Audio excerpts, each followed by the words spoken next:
Tigers are beautiful, powerful, and secretive animals. Solitary by nature, they are elusive creatures, wary of human presence. Majestic and wild, they are found in areas with provision for water and prey.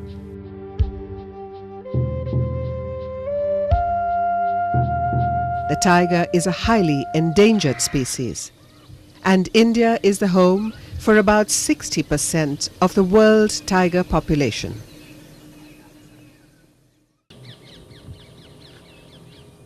Project Tiger was launched in 1973 by the Government of India, and specific reserves were designated tiger reserves to protect this rare species.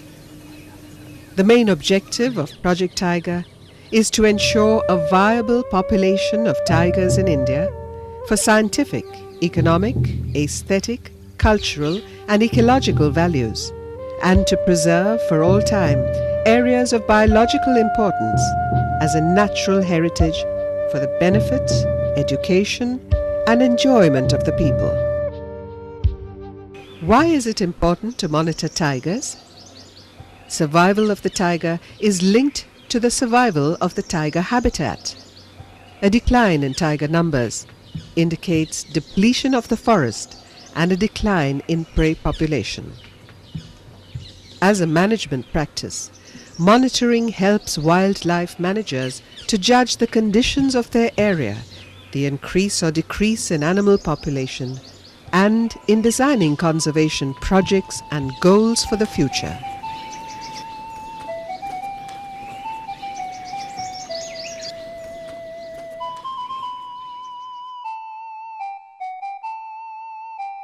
It is not easy to estimate tiger numbers in an area, as they are secretive and territorial animals by nature. Ecologically, they live in low densities and move over large distances. The range of an adult male tiger covers the ranges of several female tigers. Tigers have a high productivity, but also a high mortality, so the population is constantly in a state of change. Only regular monitoring indicates the changing trends in tiger population, not only increase or decrease, but changes in behavior and habitat.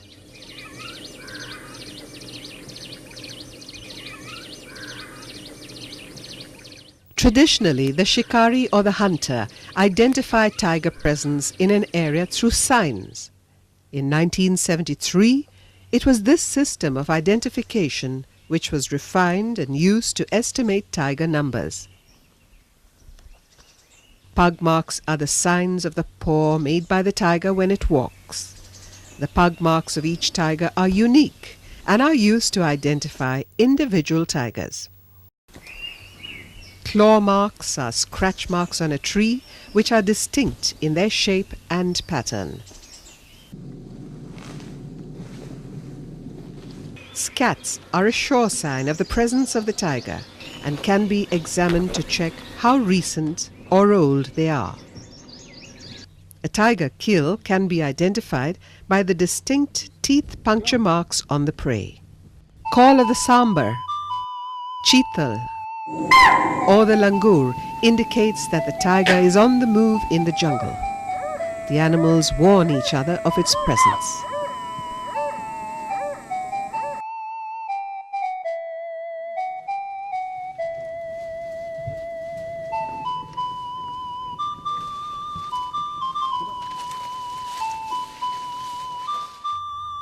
Tiger estimations are thus done using indirect signs.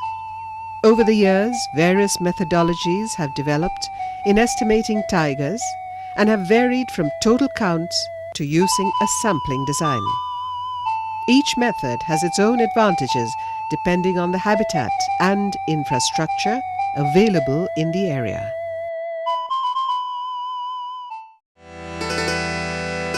Pug mark technique. The pug mark technique is one of the oldest methods still being practiced in many parts of the country. It has often been referred to as cooperation census, and it believes in total counts by covering the entire area under monitoring. This method also involves a simultaneous collection of data in all beats, tallying and eliminating the duplicates at all levels. When a tiger walks, it places its hind paw of one side at the same place where the front paw of the same side had earlier rested. This results in a partial or complete superimposition of the fore pug mark by the hind pug mark. In all cases, the rear pug marks can be seen intact, and it is used for estimation work.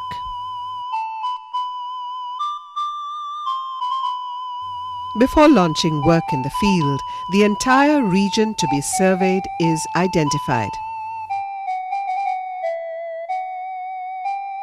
A volunteer going into the field carries a glass sheet, a wooden frame to place the glass on, a fiber tip pen,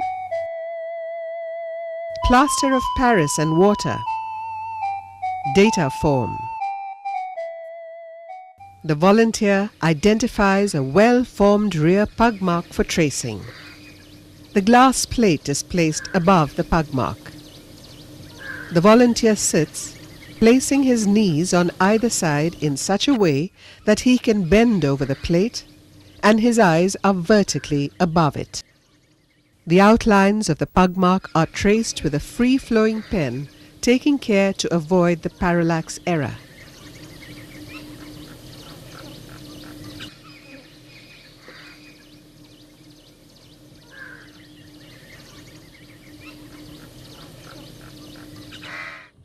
The tracings on the glass plate is copied onto the paper. The tracing sheet with the pug mark gives the following information: date of tracing, location, direction of movement, surface requisites, pug mark measurement, length and breadth, measurement of stride, straddle and step.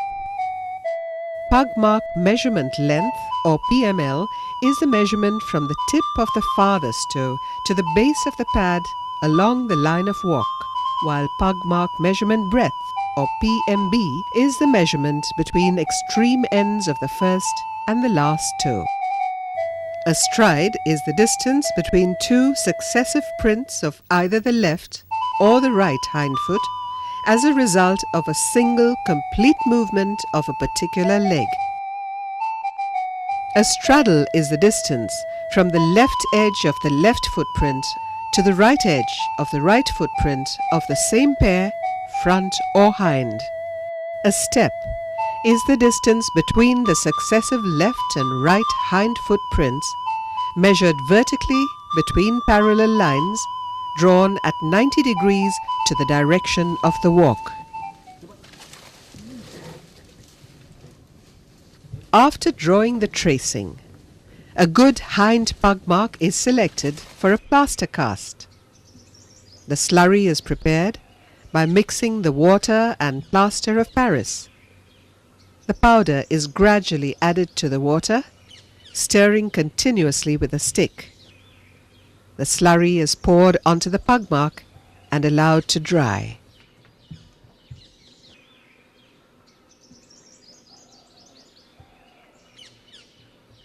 The following information is written: unit name, unit number, date, location, initials of unit leader, length of stride and step, reference number of tracing. After the plaster cast hardens, it is carefully lifted and carried to the camp.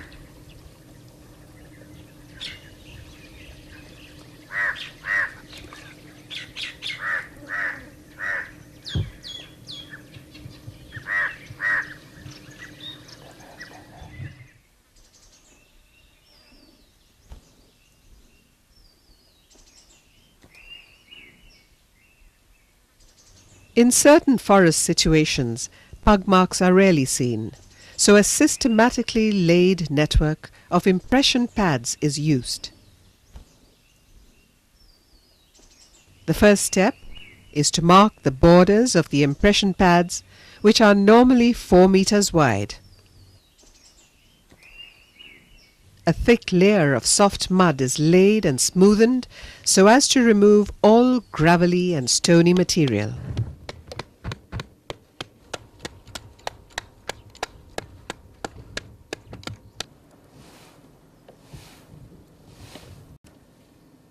Then a uniform layer of sieved soil or sand is spread over the surface. One should ensure that the color of the soil used should be the same as the location of the IP. The impression pads are numbered, mapped, and regularly monitored for pug marks.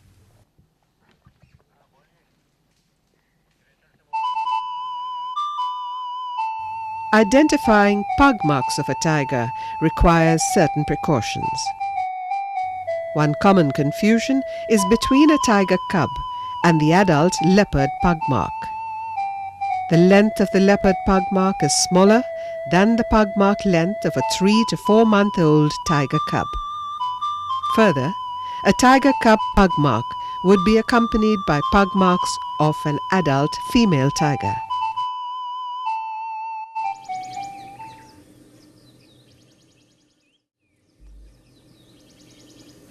Identifying the tiger's left and right pug mark, reversed palms of both the human hands with the thumbs folded in can be visualized to simulate a pair of fore or rear feet of the tiger. If the leading toe is second from right, it would be the right pug mark, and if the leading toe is second from left, it would denote the left pug mark.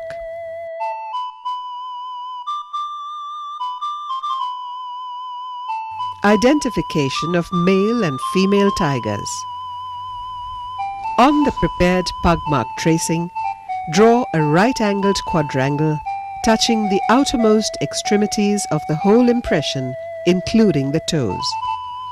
If the shape of such a quadrangle is close to the square, the animal is a male. On the other hand, if it is prominently rectangular, it would be a female. Pug mark technique. Data analysis used to tabulate information. The information collected in the form of tracings and plaster casts is brought to the field office. A team of experts is used to analyze the tracings and plaster cast and identify different tigers. Figures are tabulated at the beat, division and state level, tallying and eliminating the duplicates and correlating with other ancillary evidences. The final figure arrived at for each state is then sent to the Government of India to collate the country-level figure. The information collected is also identified on a map which gives us an assessment of tiger habitation in the park. This system, if done accurately, gives us broad trends and an estimate of tiger counts. However, over the years, certain inaccuracies have been found in this system. Inadequate practice in using the tiger tracer sometimes produces unreliable results. There is also a misconception that this method gives us total accurate counts. What it actually does is give us broad estimates of tiger population. Further, this technique cannot be subject to statistical validity, and variations in substrate also leads to problems. This technique, however, has certain advantages. It is simple to learn and implement. It is cost-effective and can be done by a forest guard on his regular beat. An important system that can be used to judge the tiger population trends in an area.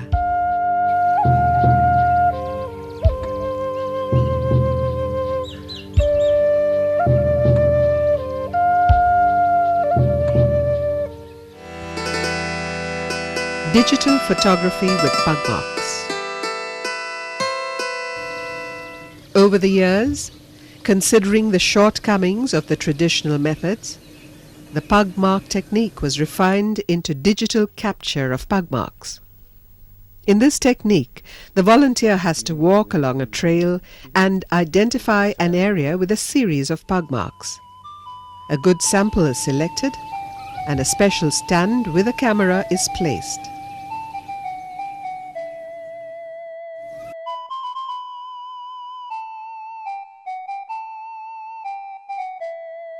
The camera lens and the center of the pug mark are in direct vertical alignment. The photograph is taken. A track set of at least 6 such pug marks are digitally photographed. A tracing is also made of the pug mark.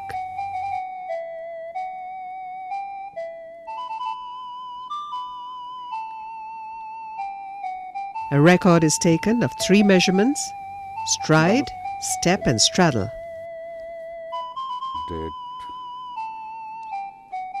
The photograph is digitally transferred to the computer, which identifies the pug mark using 11 different parameters. This method is not based on total counts, but on a sampling design. The sampling is done in the mark capture statistical framework. The basic premise for counting tigers in India is that certain individuals are able to identify tigers from the pug marks. If this is the case, then there must be something unique in these tiger pug marks which allows them to be individually identified. The basic data set for this is an individual tiger pug mark tracing, which you see here on the screen. Now this is scanned and made into a digital image. This is one form of data. The other form of data is taking actual photographs of the tiger pug mark in the field and then transferring it into a digital form and extracting the various number of variables that we wanted to measure from this. Besides just the pug mark, we look at the tiger's stride length as well as its straddle. All these parameters have some information about the individuality of a tiger. We have used this plethora of variables. In fact, we measured 92 variables and then singled out 11 different variables which were robust to our analysis and tried to do a multivariate statistical model using discriminant function analysis. You see here on the screen are just 2 discriminant functions which are able to differentiate 18 different tigers quite uniquely.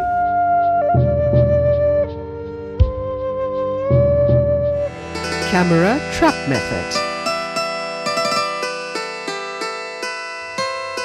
This method basically follows the capture-recapture theory, which means that if there are X number of animals at a place, we capture some, mark and release, and we capture again to find some new animals and some of the old marked ones.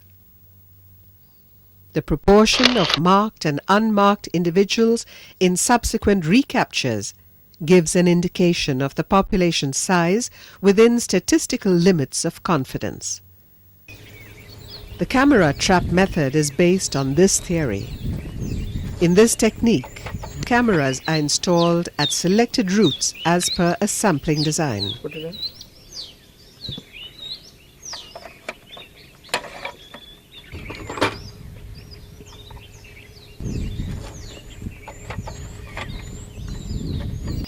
Triggered by a sensor beam, the cameras photograph both the right and left flanks of the tiger, which are computed into capture histories.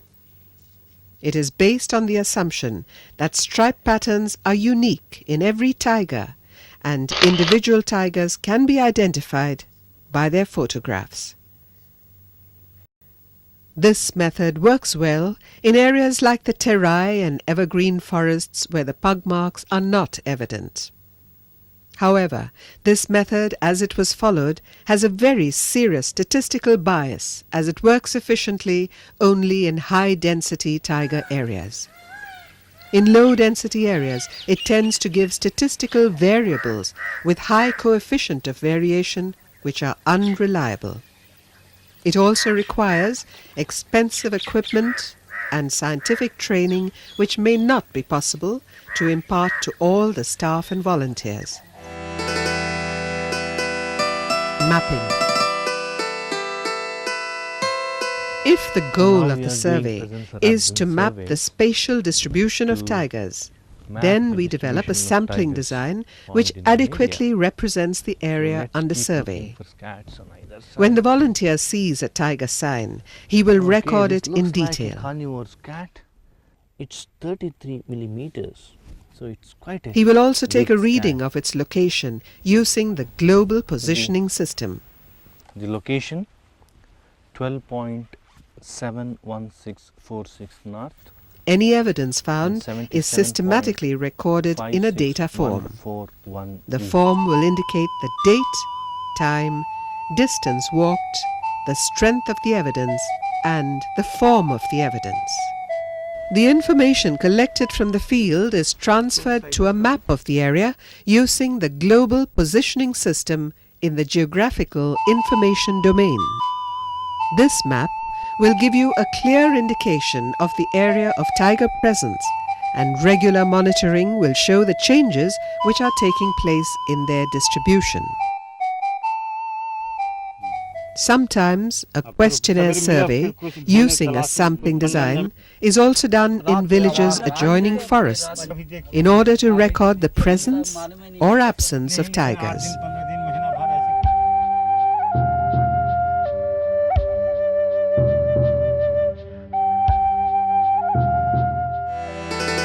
Index surveys.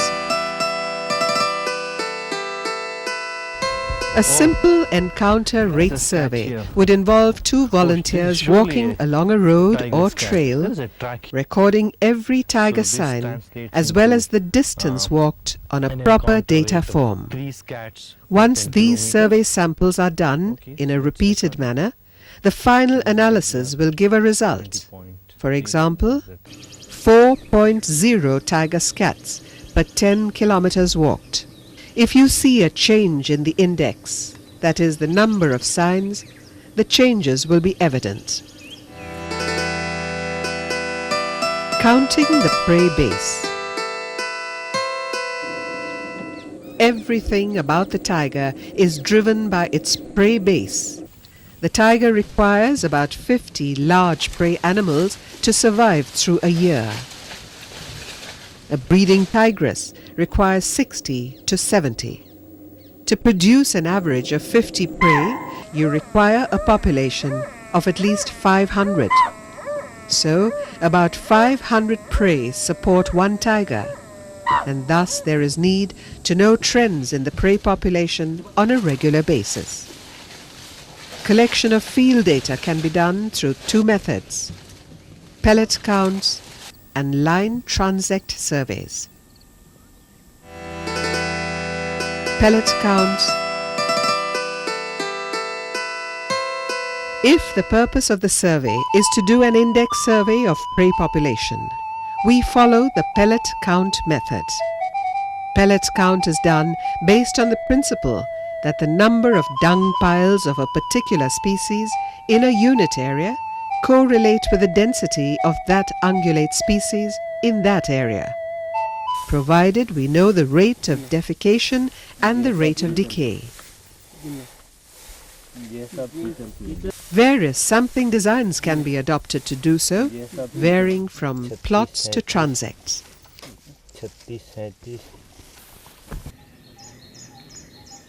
Line transect surveys. A line transect survey is used to judge the absolute densities of prey population.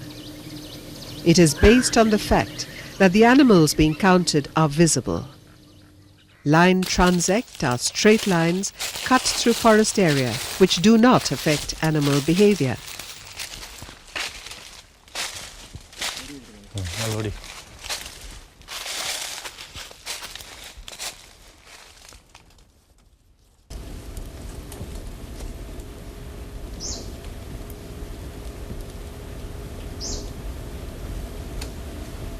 Taking a representative sample area, two observers walk down a trail and observe the animals they see on either side of the trail.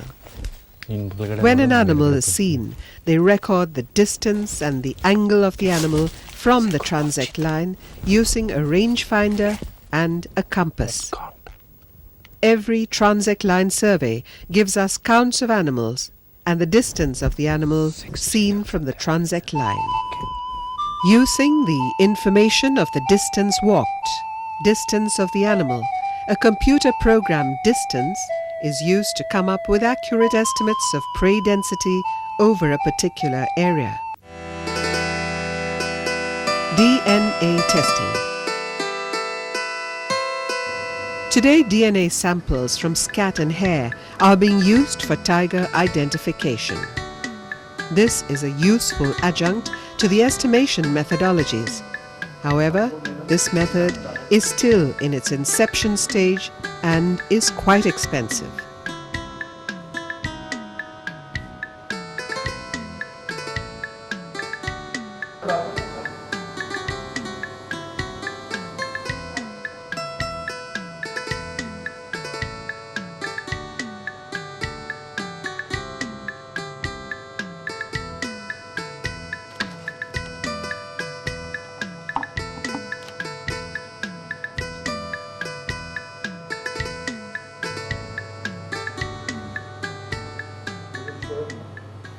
Thus, over the years, various methods have been used in estimating tiger. They can be encapsulated as pug mark technique, digital photography with pug marks, camera trap method, mapping, index survey. For counting the prey base, we can use pellet counts, line transect surveys. The success of each method is to a large extent determined by the scientific rigor adopted, the infrastructure available in the sanctuary, and the substrate conditions of the area. A line of action involving these methods has been adopted by the Government of India.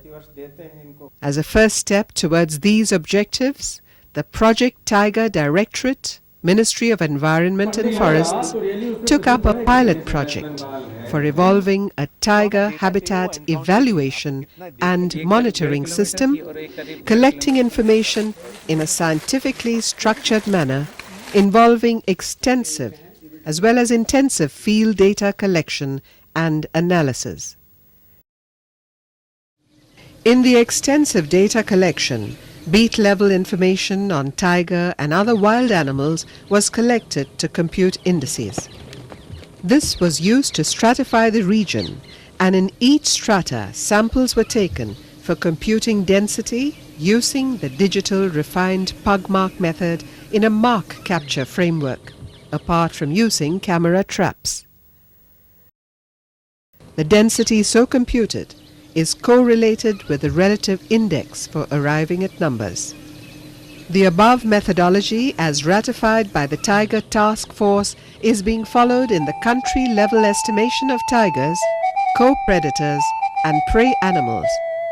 For the first time, the central government would involve itself in primary data collection by providing trained data collectors, apart from supervision by external and internal peers in collaboration with the Wildlife Institute of India. This system in the GIS domain would permit a comprehensive analysis at micro levels, like a small patch of forest, at macro scale, such as a conservation unit, at mega scale like that of the country or a biogeographic region-wide analysis. With this system, the information would be readily available to managers, scientists and policymakers, enabling them to make decisions on actual facts available from the field. The tiger must and needs to be estimated on a regular basis. Correct and precise monitoring will be a major intervention in ensuring the success of the tiger conservation efforts in the future.